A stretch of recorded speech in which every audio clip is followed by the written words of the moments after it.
The text messaging part of Grower's Edge is very handy because every day I'll receive a text that shows me where the best local market is. That's what I like about Grower's Edge too. It gives me the information I want on my smartphone so that if I'm not in the office, I still get the information that I need.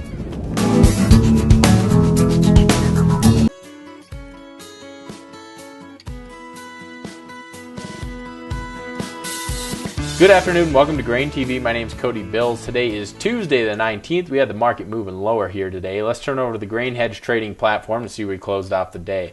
Corn down 6 cents, soybeans down 8 1/4 cents. Wheat in Chicago here down 11 1/2 cents. Looks as though the grains kind of reverted back to their primary trend here, moving lower. Let's take a look at export inspections. These finally came out. Yesterday they were delayed due to technical difficulties. They didn't come out first thing this morning, but they eventually did come out today, and you can see here that corn came in with 1.1 million metric tons here inspected for export. That was between analyst expectations of 900 to 1 million metric tons. Bottom line here, it was actually above analyst expectations, so that was very positive there. Soybeans coming in above analyst expectations as well, 341,000 metric tons inspected for export. Analysts were expecting anywhere between 125 to 225,000 metric tons. And wheat coming in right within analyst expectations, coming in with 309,000 metric tons inspected for export. That's between that 275 to 400 expected here by analysts. So bottom line here, you look at it, corn, soybeans both outperformed. Wheat came in within analyst expectations. I'd say that was an all right week. But the bottom line is that it looks as though the grains are trading lower. Let's take a look at the chart here. You'll notice this is the November contract. And you'll notice you had these lows set back here in late September, early October. We're trailing back over, we're cupping down on these lows, and it looks as though we're going to break through them. We did today. I wouldn't be surprised if we get some continuation selling here tomorrow. Oftentimes when you do break through these, you can even get some unwinding happening where once you go through there, stops are triggered, people are getting nervous and they're adding to some of that selling pressure. But just be cautious. You know, sometimes when you get that sort of initial impulse lower, oftentimes you can rebound up to that area that was support and now acts as resistance. You retest that a lot of the time.